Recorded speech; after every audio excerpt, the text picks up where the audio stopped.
चलो भाई थैंक्स एकदम लास्ट चलो भाई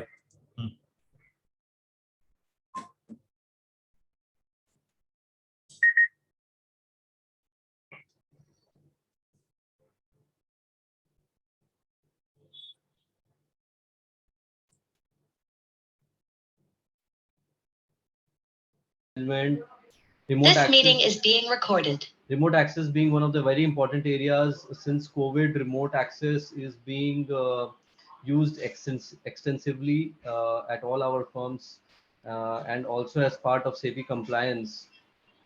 It's an important aspect of our business operations. So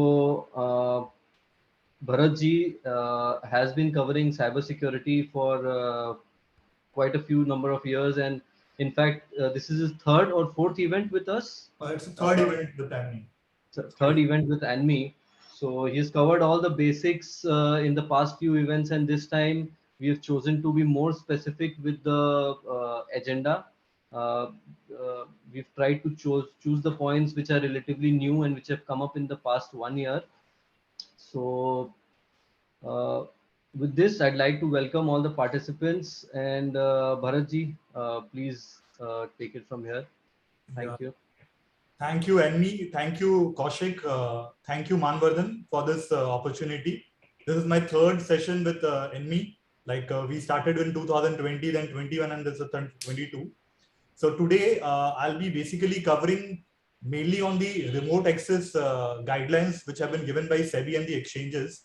How are we complying and what shortcomings I have faced while doing my audit. And then we'll be covering a few instances of cybersecurity incident, which I see that most of the trading members do not report cybersecurity incident. But if we see that the format, I'm sure there are something to be reported every quarter. So let me begin. I'm sharing my screen. Kaushik, just let me know if you face any problem with my screen share. Sure. Yeah. Is my screen visible? Yeah, it is. So hi, my name is Bharat Saraugi. I've been practicing since last 20 years as a chartered accountant, and last 12 to 15 years I've been very enthusiastic about systems audit and cybersecurity audit. And it's an ongoing process to learn system audit and cybersecurity. So I will not call myself expert in any way, but I'm a big learner of cybersecurity and systems audit. As we understand, from any audit perspective, whether it is a system audit or a cybersecurity audit, you see there are basically 6 steps for any audit. The first step is identification and protection of your assets. Your assets could be your digital assets, your intellectual assets. It can be anything. The second step is monitoring and detecting any wrong incident happening or any incident happening with your assets. The third and the most important step is response and recovery. You see, everywhere we talk about cyber security and cyber resilience.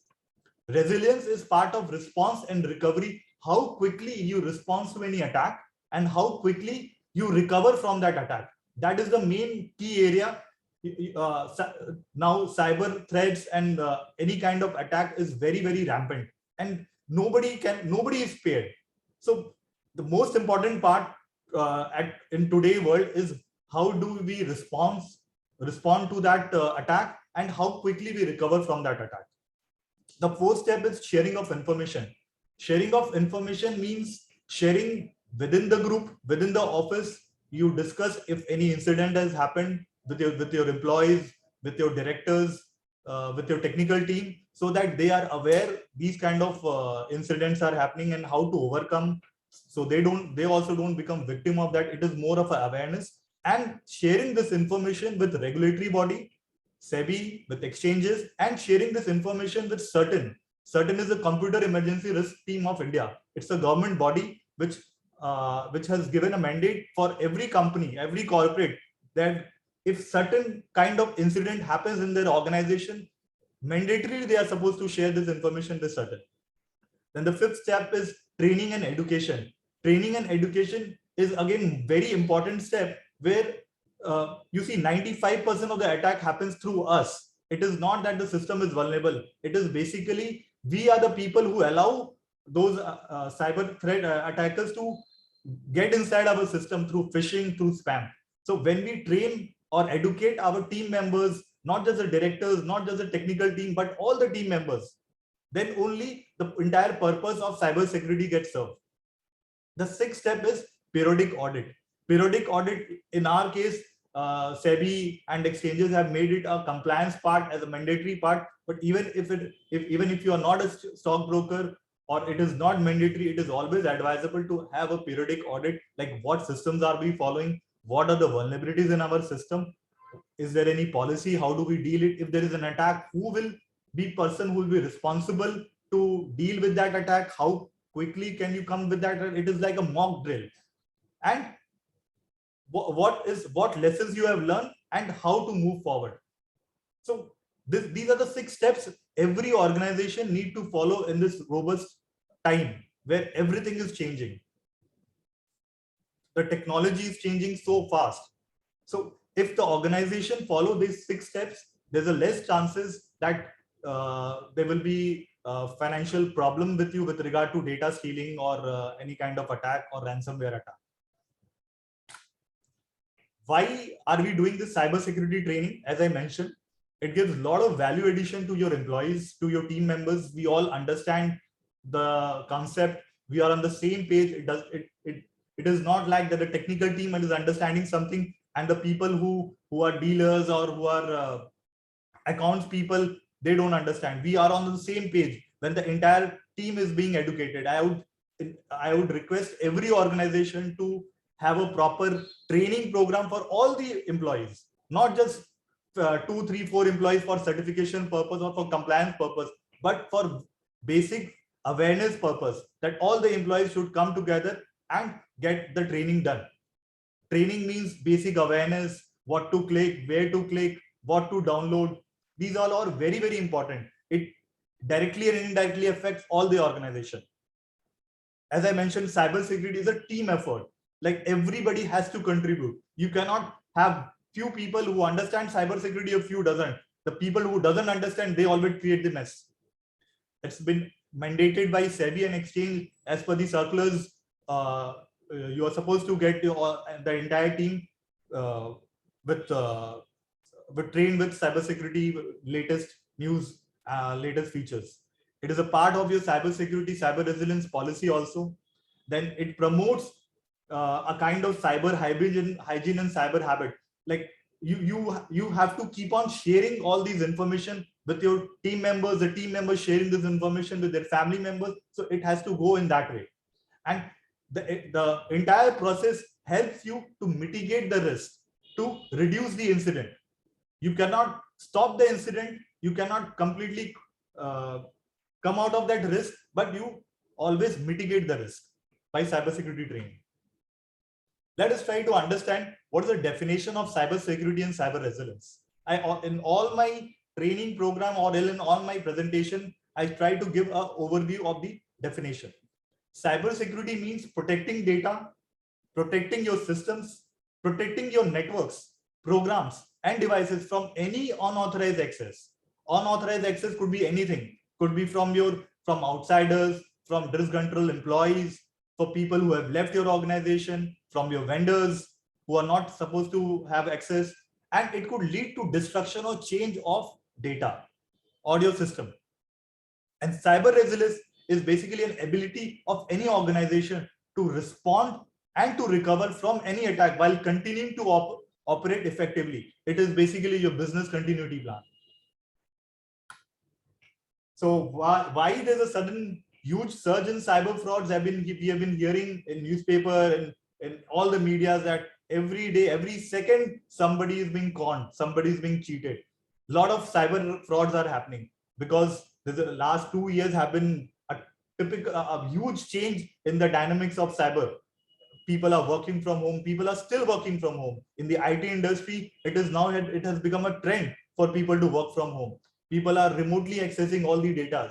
Once you remotely access, you don't know who is accessing the data. So you have to have proper controls on the people who are accessing the data. you are doing a lot of downloads. You don't know what kind of downloads, what kind of malwares are coming into those downloads. We are doing a lot of online transactions. We are doing online transactions through our mobile phone. Mobile phones are mainly used for doing petty transactions. You cannot do large transactions from online or through mobile phone. It is very, very dangerous. And we are getting into a lot of social media activities. We are using Facebook, we are using Instagram, we are using LinkedIn. And every time we see that we get a message that somebody has hacked the Facebook account, or somebody has cloned my Facebook account and sending requests to my friends, asking money from my friends. So these are these all activities have led to surge in cyber fraud. So we need to understand, we need to be aware, how do we tackle these cyber frauds. This has become part of our life. Our family members are affected, our children are affected. All the children have mobile phone, WhatsApp. When they use your mobile phone, they have access to your emails. And if they by mistake downloads any program, any software, any application which is not authorized, which is not correct, it can compromise your email, it can compromise your banking account. We are working from home. I'm sure a lot of our trading members, dealers are working from home. They are remotely executing the order. They are remotely doing the arbitrage. So we need to understand why SEBI, why exchange has come with this circular, which is little bit, which is for a small organization, we feel it is a little tough, but you need to understand that we have to implement it properly. Unless we implement it, there's a huge risk of being conned, or the huge risk of intrusion. So there's a purpose of this circular. We'll be discussing the points which have been mentioned in circular one by one. So right now, there's a huge challenge for all the organization, for the employees to maintain cybersecurity best practice and habit. It is a very, very difficult thing. I've seen many cases where the employees' laptop being used by children, by family members, and they download any games, any program, and that same laptop being used for office purpose. So whenever they use for any, they go to any gaming website, they might by mistake download any malware. Once you download a malware, the person gets full mirror image of your laptop, and he can do a lot of anti things with your office system, which we feel that we are giving access through VPN. Our system is absolutely fine. There won't be any problem. There will be a lot of problem. The machines which the employee is using should be a proper trusted machine. It should have all the security features. It is very, very important, because we don't know who is operating the system. We do not have that control, that we see the video, that person who is executing the machine or order, or using that machine. So all these points need to be taken care and properly implemented in your organization. I'll just brief what the employees are, or the team members are supposed to do when they are working from home. It's just a basic things I'm trying to cover in this slide. Like, we should have strong passwords when we log into our office system, or when we are logging to any banking channel, online banking. We should have alphanumeric password. It is very important. We cannot now in this world, because of this brute force softwares, and there are a lot of softwares where you can easily crack the passwords. So the password should be alphanumeric and with special characters. I strongly recommend that everybody should have alphanumeric with special characters. We get a lot of text messages. Now what is happening? Like, people are really,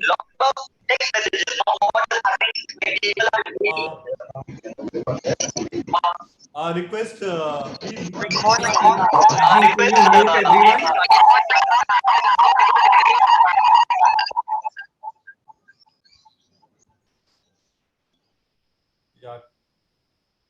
Yeah. Nowadays we see most of the people are using WhatsApp messages. They don't look at their SMS messages. You see, SMS messages are very important, because most of the OTPs come through SMS only. So you have to be very careful. You have to keep on looking at your text messages also. So this is a very important awareness, that every day, once we go to the text message and see what kind of messages we have received, whether we have received any OTP which we have not authorized, which we have not requested.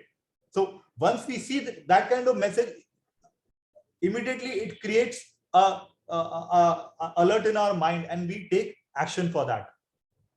When we are using home computers, home laptop, we should use antivirus in those laptops. It is very important. You see, antivirus costs you 400, 500 rupees a year, which is nothing. But if once you lose data, you will be in big problem.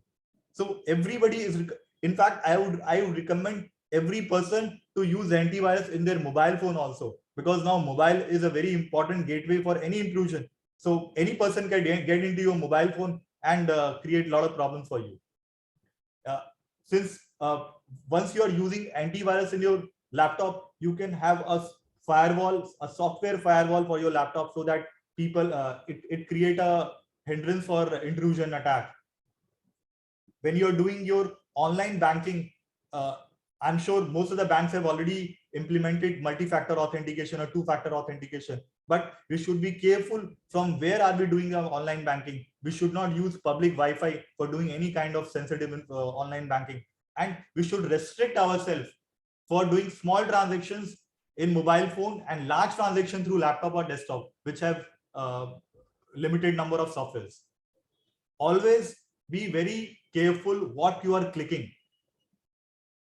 It is important because every time you get messages, last 2-3 days, we have been getting messages that Emirates is distributing 5,000 euro vouchers for flight vouchers, free flight vouchers. I was surprised to see that. Why Emirates will distribute?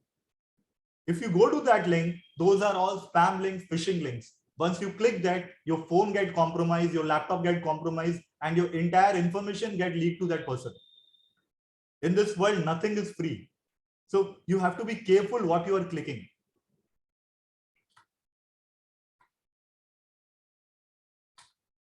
So it is important to have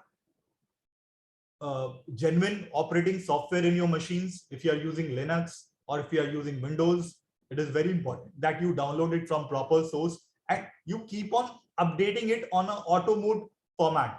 It should not be that you manually need to update those operating softwares. Whenever whatever third-party applications you are installing, you should have a regular updates on of those applications also. It is very, very important. So when you are using machines from your home, you're working from home, you should be aware, do you really need a webcam? If you don't need a webcam, ensure that your webcam light is off, it is not on, because a scammer can look into it, can get into your privacy. It can create a lot of problems for you. Always use a secure Wi-Fi connection in your office, in your house. A secure Wi-Fi means that your Wi-Fi is not open. I normally see people use hotspot in their phone, and that hotspot does not have any password. You should always put a password into that, and that password again should be difficult password. It should not be like 123 or something like that. Be aware of data leakage. If you are using any softwares for remote like TeamViewer or AnyDesk, keep your eyes on what data is being transferred, because you don't know who can get into your AnyDesk and take out files.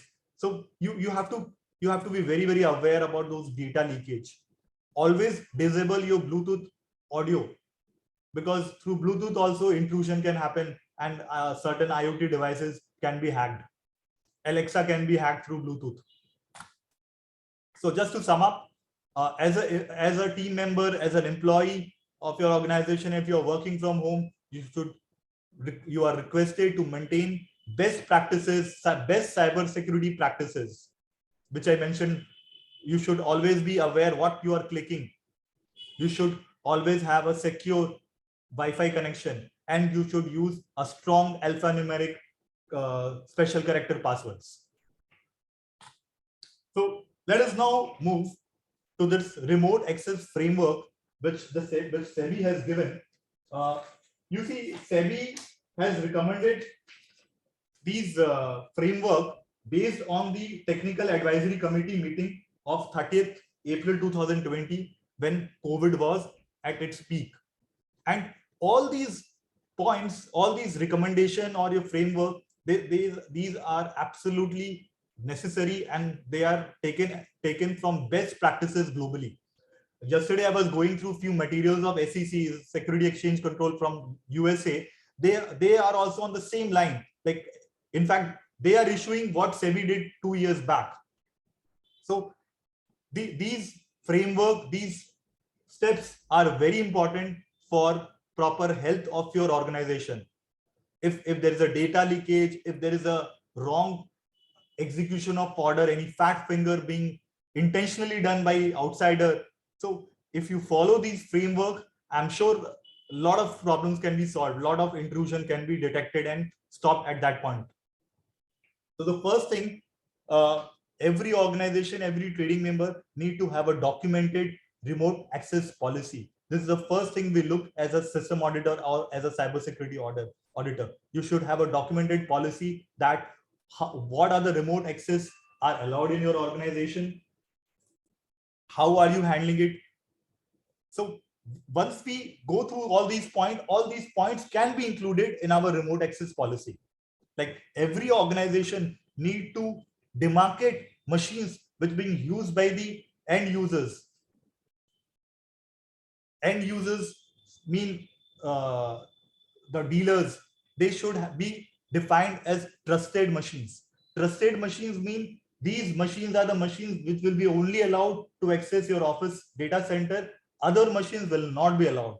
A trusted machine could be a official desktop machine or a laptop, or it could be a bring your own device machine. Again, there are a lot of issues when we ask the dealers or your team members to bring your own device, because bringing your own BOYD is something which can compromise the security aspect. So the second most important part is you have to designate, categorize machines which being used through for remote access as official desktop or laptop. Once you categorize it as official desktop or laptop, we have to ensure that all the security measures are being taken on those machines. Those machines should have minimum softwares. Those machines should have proper antivirus, firewall being installed, and those machines are not tampered by anyone, any third party, any person. Since the employee is using from their house, any other person should not tamper it, or the employee should not tamper it. Tamper means the configurations or the softwares which being allowed, all those software should be there. There should not be any other software or any other vulnerabilities be there.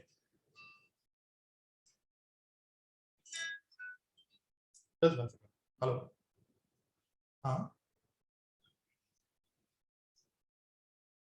Yeah. So sorry. So official, we have to designate machine as official machines, and those official machines should have all the securities. Just 1 second. Some important call is coming. Just 1 second.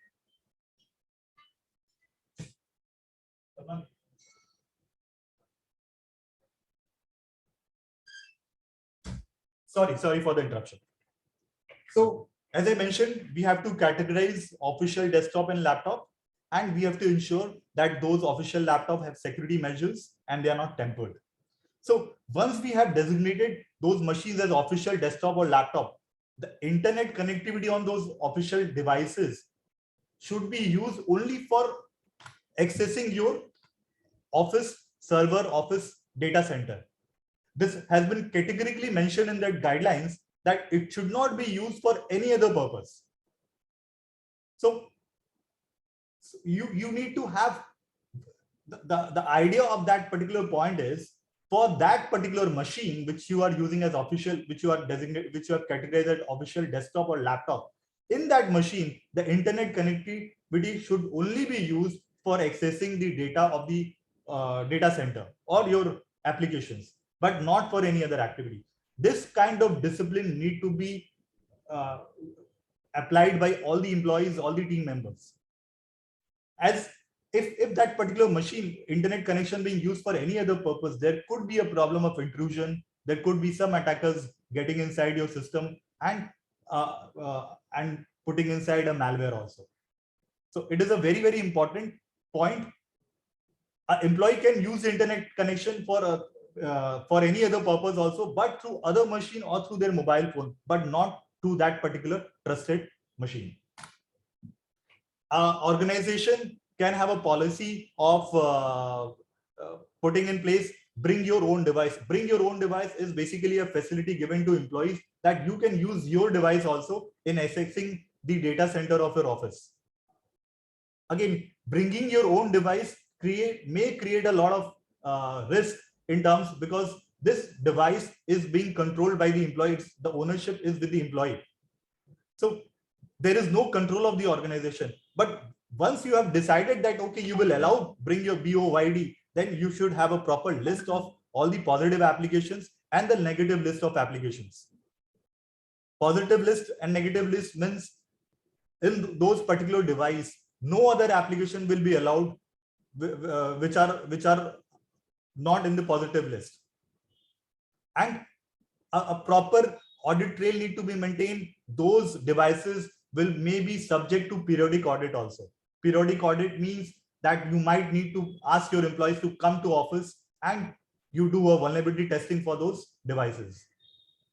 So it is totally up to the organization. And I would suggest, since most of the employees, the team members are saving a lot of time, a lot of money in for conveyance, so they can buy a new laptop for this particular activity, and they might call it as a bring your own device laptop or an official desktop. And those laptops should have proper security measures, firewall installed, antivirus installed, and they should not be used for any other activity. They should not be shared with your family members for their personal thing. They should be used only for official work. These are best practices being followed everywhere globally, and this ensures that your organization cyber health is also protected. So multi-factor implementation for verifications of user. If a user is logging to my office system or through my VPN, SEBI has made it mandatory that multi-factor authentication need to be implemented. Multi-factor authentication means you have two-factor authentication minimum. Like what we are normally do, we give our username and we give a password. We can share our password with anyone. So that may compromise the connectivity. Multi-factor means a OTP might come to your mobile phone or through a Google authenticator, or there could be a combination of a OTP and a password. So this is again a very, very important step which every member need to take care. If they have not implemented MFA, their audit report will get qualified. So, and VPN, virtual private network, it's one of the most safest way to give access to your employees. In that, we should have a proper firewall and we should have MFA implemented. MFA is multi-factor authentication implemented. One more thing they have mentioned, that data center resources should be accessed only through trusted machines. This means that any other machine in your house will not be allowed to access the data center. The trusted machine which the office have categorized, those machines should be only be allowed to access the data center. Further, if you are accessing the VPN, if you are accessing the office through your VPN should also have a MAC address of your trusted machine with IP address. MAC address means it's a permanent address of your machine, motherboard address basically. So if you don't access through that machine, the VPN will not allow you to access your office. So it is again a very important step which I request and suggest every member to implement this, that they put a MAC address of the trusted machines in their VPN server. Then the next points they have mentioned, that ensure that your employee using remote is the same person. How do we ensure that? You see, a person work from 9 a.m. to 3 p.m. or 3:30 p.m. and it is not possible for us to check whether the same person is using that system or not. Could be a possibility that Mr. X is using from his home and I suddenly go to his home and access and do transaction on his behalf. That is also a possibility. So to mitigate this kind of risk, the exchange has recommended a lot of features, a lot of things. they ask you to do a video recognition method. A video recognition method that I would suggest is like you have an admin in your office at rampant short session wise, they connect with each users, they do a video call, who is using the machine, and through that you might come to know that who is actually the user of that machine. So it's a video recognition method is one of the way. You have a short session timeout. Short session timeout is basically that if every hour or every 2 hours that machine get log out and you again need to log in through that multi-factor authentication. This also ensures that if by mistake somebody has entered into your system, or through intrusion if they have entered, they will not be able to enter again. So short session timeout is again a very good global best practice. Then you can take random pictures from your webcam. You can have a policy that the user take random pictures at different intervals and upload that to the office server, where you can do this as a trail, as an audit trail, that whether that same person was in that system or not. There could be another method that there could be a pop-ups coming into your system that you have to close that pop-up, or you have to do timely biometric authentication, like every 2 hours you need to do a biometric authentication. Again, these are little bit expensive affair for any organization, but these are all globally best practices which we need to follow to mitigate risk through remote access. So once we have this process, all these things in place, we need to also have monitoring of all these devices. You see the dealers are executing order from their house and using the system in your office through VPN. But we need to see who are the users. We have to have a proper system where we monitor all those devices. Monitoring device mean that it is a continuous process. It is not like that we just at a random basis, we just checked once in a week that who is using, and then as a part of system audit, we mentioned that yeah, we are adhering to this policy. It is not like that. It is for your benefit only, that there should be an admin person who have that capability and that technical skill to monitor all those trusted machines. We have seen many cases where the vendor who access data, there are a lot of vendors who access our data. Vendors could be the software provider, or could be a internet service provider. So we need to have proper directions, proper service level agreement with those vendors also, and we should have a non-disclosure agreement with those vendors that they do not leak your data there, and we should have minimum due diligence of those vendors, whether cybersecurity best practices are being followed in their offices or not. This is again a very important thing. We need to ensure that our vendors also follow cybersecurity best practices. We should have technical process where we should get alert and alarm for any kind of abnormal access or any kind of breach from any trusted machines. As I mentioned, there has to be a monitoring of your devices. Once we see that monitoring, there could be some pop-up, some alerts, technical alerts being generated that you see this system had tried to access the VPN and have put 3 to 4 times wrong password. This means somebody is trying to intrude that particular machine. So these kind of alerts should be there, and immediately we should stop that. We should stop access being given to that particular machine, and we should connect to that user what is happening. We should understand what kind of problem is facing. So these are our alerts and alarm for real-time monitoring. You see, cybersecurity cannot be taken as a post-mortem activity. It has to be a real-time monitoring. Real-time monitoring helps you to have a proper resilience plan. Resilience means you respond and you quickly come out of it. You cannot have a post-mortem approach for all these activities.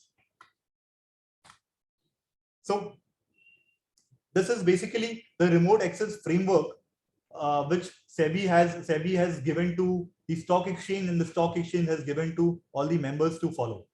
And I believe we should take it as a spirit to follow all these, to implement all these points, as all these points will be helpful to the organization itself, irrespective of the cost. You can always work on the cost thing also, but have that intent to implement all these important best practices being given by SEBI for remote access. So now let us talk about cyber incident. You see, we have been doing a lot of systems audit and the cyber security audit, and a lot of circulars has also come from exchange that you have to report that they have given certain formats, certain information, that whenever you have any kind of incident in your office or in your organization, you are supposed to mandatorily inform exchange that this incident has happened. But in most of the cases, and in fact in many cases, we see that there's a nil reporting of cyber incident to exchange, which I as an auditor, I feel it is non-adherence of the circular. If you go through the annexure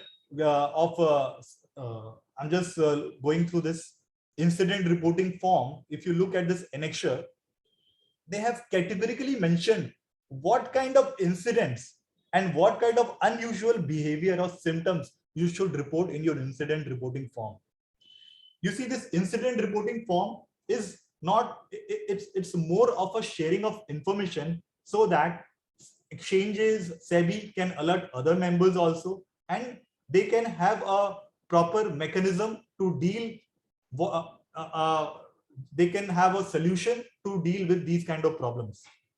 So this is not a penal thing that if you have a ransomware attack in your office and you hide this from exchanges, and if you inform this exchange, if you inform this particular incident in the incident reporting form, you might get a penal action from exchange. This is absolutely not correct.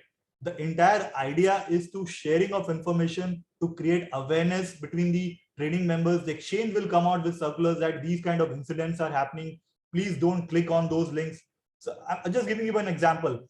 As I mentioned, the Emirates was giving 5,000 free tickets to Europe. So this is one of a phishing attack.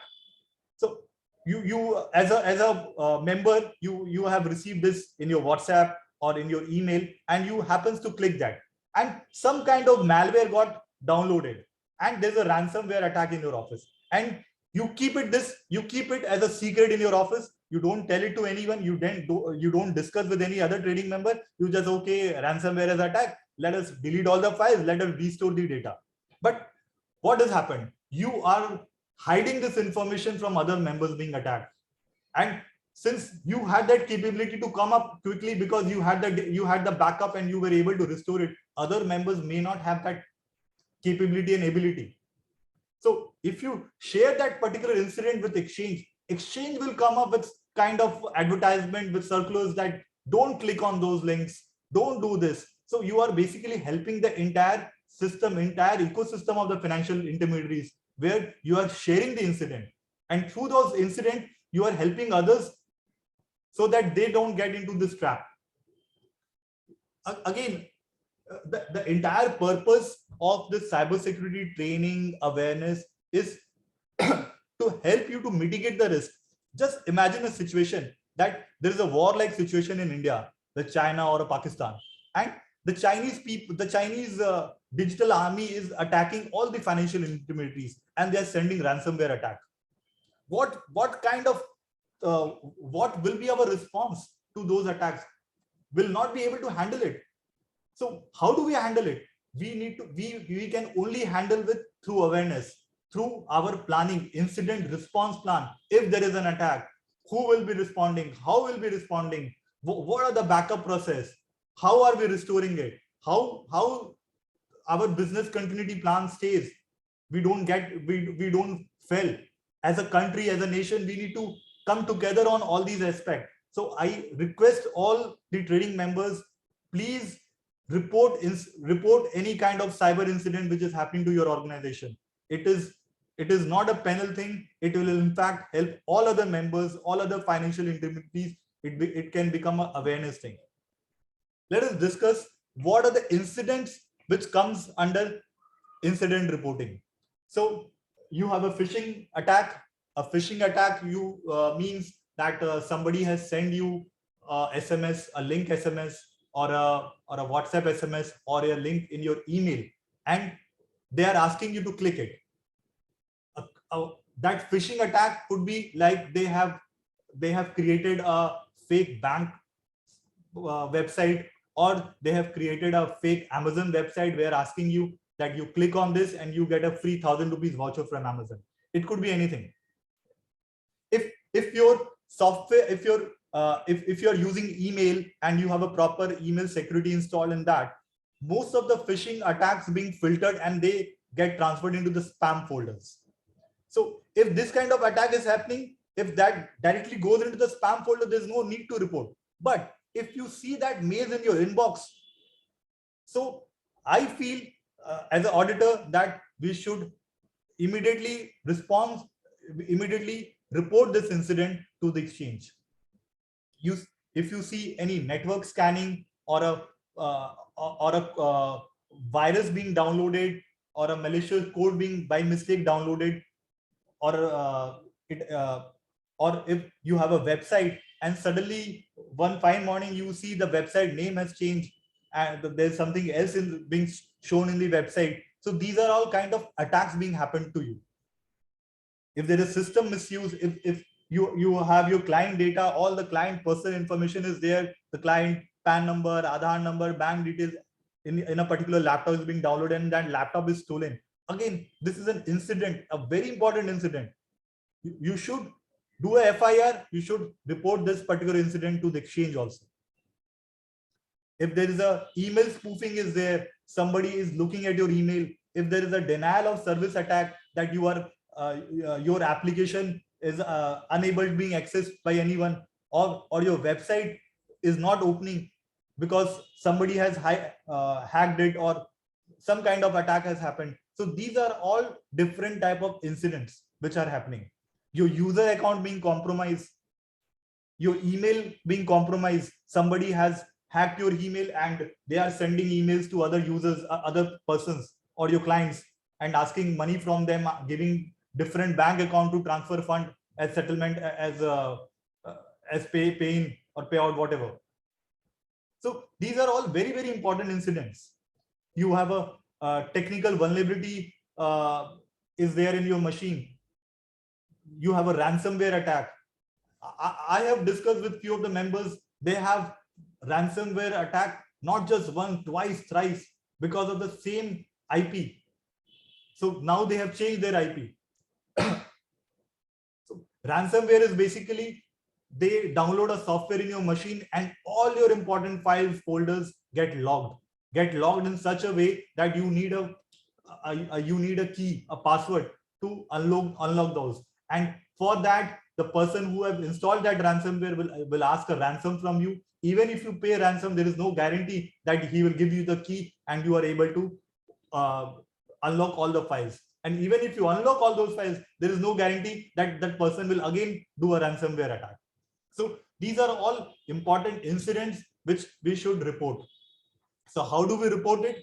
My screen is visible. You can see you have to mention which reporting quarter it is, who is your designated officer, who is responsible, what kind of cyber attack has happened in your organization, the type, the date and time, brief description about those attacks, the physical location of the affected computer, whether the computer was in your office or whether the computer was used as remote by one of your dealer, date and time of incident occurred.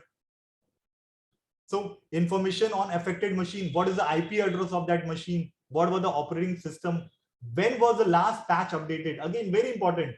So they wanted to know whether are you properly updating your patches or not. It is very, very important that all the operating softwares need to be updated on a continuous basis on an auto mode. So what is the model of the hardware? Are you using the old, very old hardware which has a Windows 7?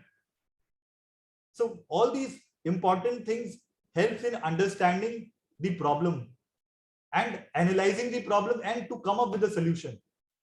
You give a description of the incident, then there's a unusual behavior or symptoms. That again, this is again very important. I'm sure most of you have never read this particular unusual behavior.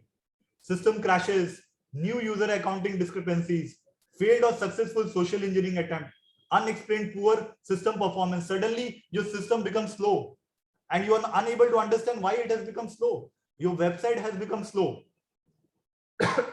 because there is a DDoS attack, distributed denial of service attack. The system alarm or similar indication of intrusion detection. Your firewall is showing a lot of logs. You don't analyze your firewall logs. If you properly analyze your firewall logs, you will see a lot of attacks are happening. So all these need to be properly analyzed and reported as part of cyber incident.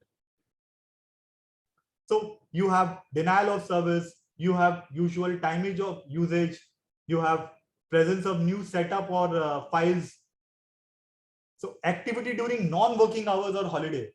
You have a accounting back office is being hosted in cloud, and suddenly you see through the logs you are able to see that somebody is working on Sundays at odd hours at 1 a.m. in the morning, at 12 p.m. at night, and you are not working. So these are all indications that somebody is spoofing you, somebody has gone inside your system and is misusing it. There's an attack, there's a proper CIA confidentiality, integrity compromise has happened.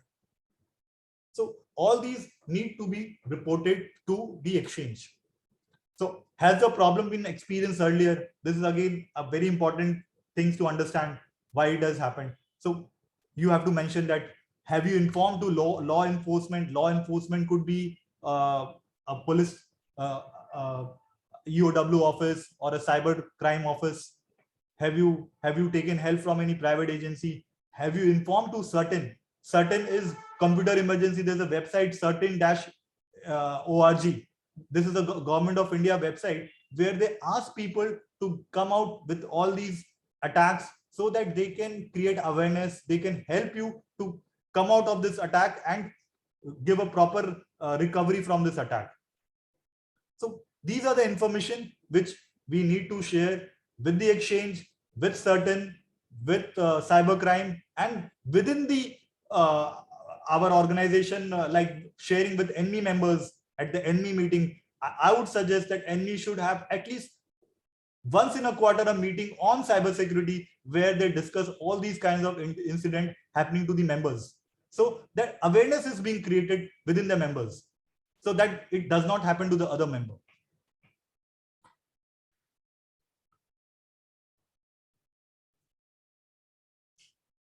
Yeah, Kaushik, I think I have done with these 2 points. Kaushik, are you there?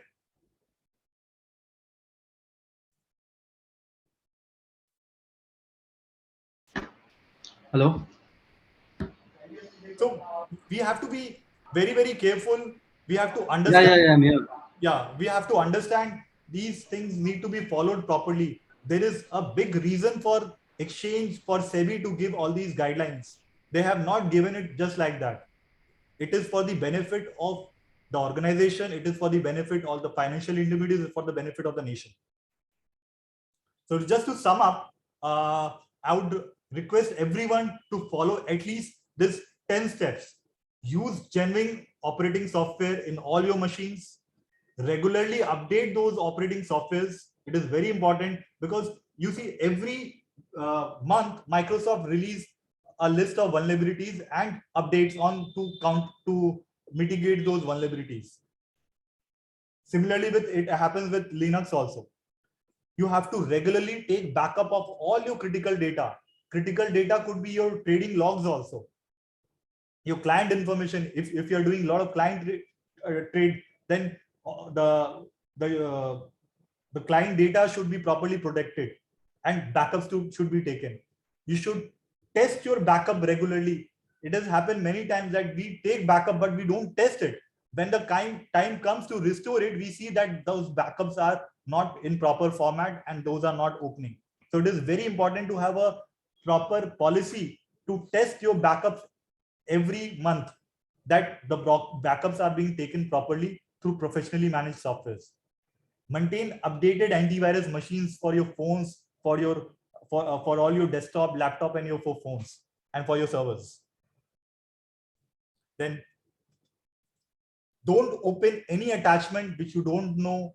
Always check email. Who has sent you the email? Just don't look at the person name who has sent you the email.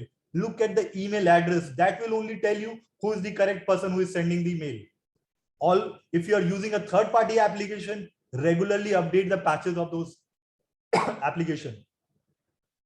Have a proper policy of giving access rights. Whenever an employee is going out, immediately stop the access right. Share incident, as we did a proper like sharing of incident with Exchange, with SEBI, with certain. It is very important. If you don't share incident, the other person will get trapped. And regularly train and update your employees, your team members with all new kind of cyber threats.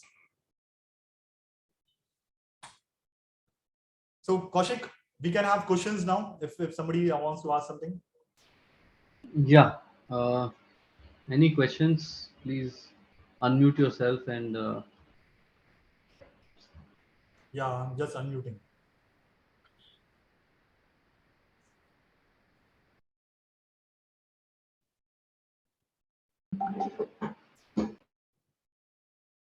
You can write on the chat box also.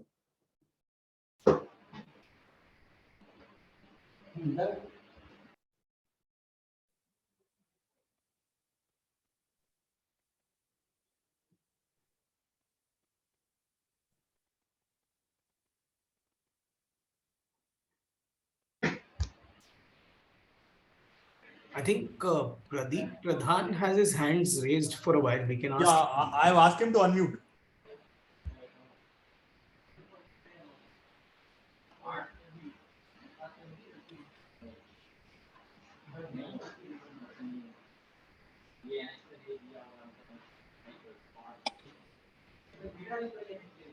Anybody can unmute.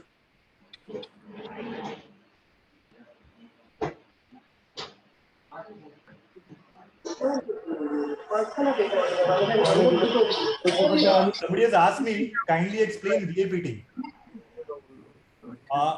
VAPT is basically a vulnerability testing of all your critical systems. It's a testing of through proper tools that we all critical servers, systems, machines, use firewall, your switches, and the routers. We do testing for those machines. And we have a report where we tell you that these are the vulnerabilities, these are the softwares which has not been updated, the firmware not being updated, the ports are being opened. So you need to understand those things and resolve all the points mentioned in the VAPT report. And then we again do the VAPT and those points should be closed. All those observations should be closed. Then only a successful VAPT happens. How we can able to do a periodic drill? Periodic drill is again like if there's an attack in your office, how will you able to handle it? You should have a mock drill of this kind of attack.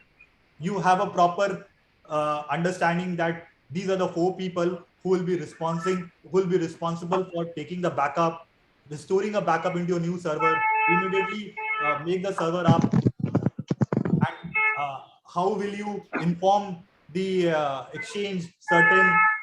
So this is a part of the periodic drill, so that the minimum damage is being done to your organization in case of any attack.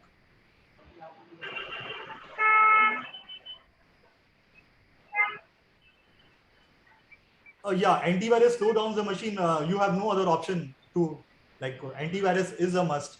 It is required. This is a global problem. Tell us which country is mostly attacking cyber attack, and we need to block them in our firewall. You see the Russian army and the Chinese, Pakistanis, they are the people who are mainly attacking. And in fact, there are a lot of countries in Africa region also, Congo, Nigeria. From there also a lot of attack happens. And I think these attacks can very well be routed through other countries. So Yeah, very well be routed to other countries. Yeah. But still, there is another question. There is another question from Mr. Prakash. Is there any guidelines from SEBI for remote access of your system, of our system by vendors? You see this, the guidelines which has been given by SEBI is exactly same for the vendors also. So vendors also need to have all these cybersecurity measures implemented when they are accessing your data center. So there's no separate guidelines for vendors. Whatever guidance being given by SEBI for remote access is applicable for vendors also.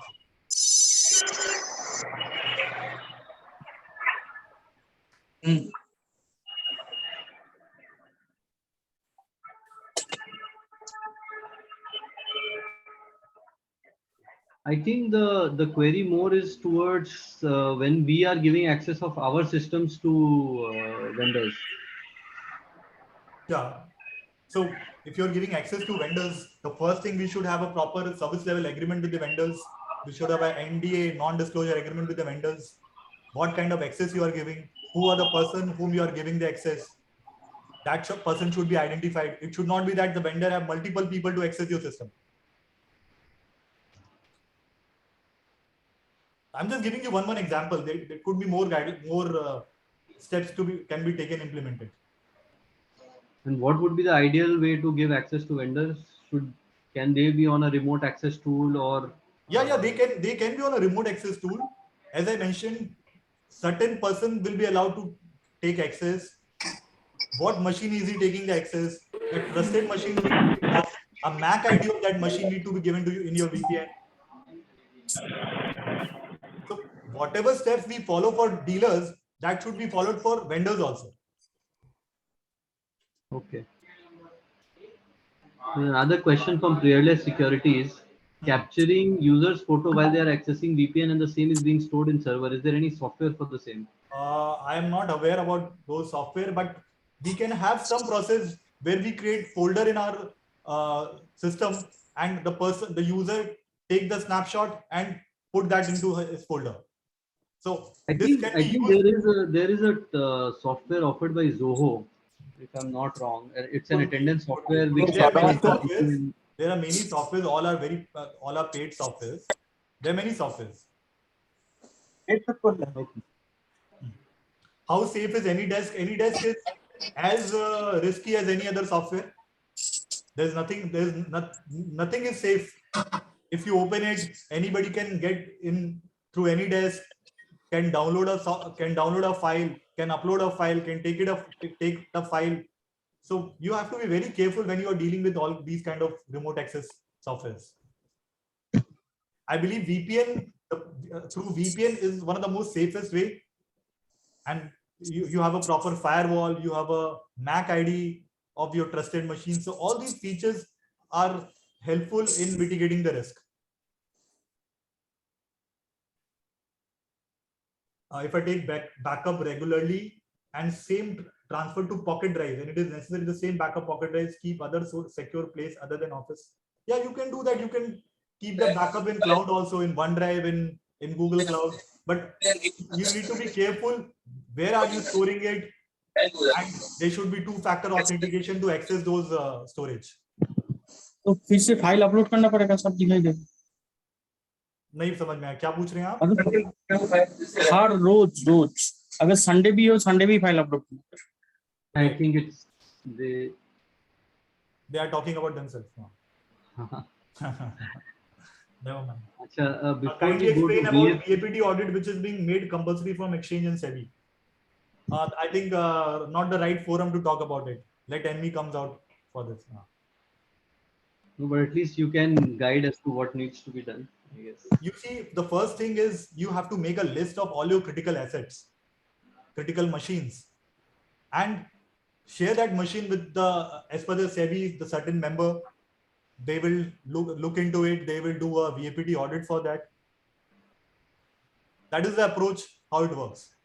You should not you should not have an incomplete list that some machines you go show it for VAPT and you don't, other machines you don't show. So you should have all the machines should be updated with the latest operating softwares. So you have to follow all this process.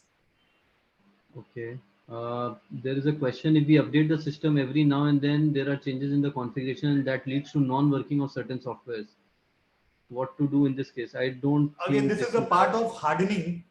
You can call it hardening also of software and hardware. You see, updating software should not be done on a live environment. It should always be done at the UAT part. You update it, you test it, then only you send it to the production. This is the approach for any organization, for any IT organization also. So updation, if you're using operating software like Windows or a third-party application and they have auto update, you can always put the auto update mode. There's no harm in that. Okay. I think we can take two more questions and then we'll have to. Yeah, data on move and data on rest. Please explain data on move and data on rest. Data on rest is basically the data stored at your data server, at your machine. So you have a lot of confidential client information, data, log files. Those are very, very important files being stored. You have to have understanding that where are you storing those information, who have access to those data. So those data are at rest. And data on move is basically you are sending data through email or you uploading somewhere. Those are called data on move. So all those data on move also should properly be encrypted. Same with data on rest should also be encrypted. Sir, for employee training center name, can you advise? So you can have a lot of training from Udemy. There are a lot of online training centers also. We can also ANMI can also organize certain training on a regular basis. Like every quarterly, they can have like four trainings in a year, and they take about certain topics, and then they can give certificates for participation. That can also be done. I'm sure on a charge basis, that should not be free. Okay. There is a question: is RDP safe if we connect via VPN, MSTSC? If you have done VPN hardening, any software is fine, I guess. Right, exactly. Can use of ZTNA replace the advisory of remote access authentication like storing image randomly? I'm not aware about it. All right. I think we are more or less through with the questions. Man, are you there? Yes, yeah, I'm right. Ma'am, can you please go ahead and close the session? Yeah. Thank you so much, Bharatji, for taking time out for ANMI once again and hosting this session. Thank you everyone for the wholehearted participation, for such pinpointed and relevant questions. It is heartening to see that this topic is very useful for all of us, and we are giving it the due attention. In case people have any further queries, feel free to write into the ANMI Eastern Region official mail ID, and we'll be happy to address it.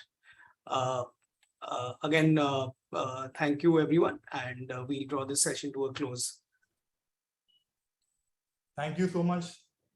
Thank you, Bharatji, again. Thank you. Thank you.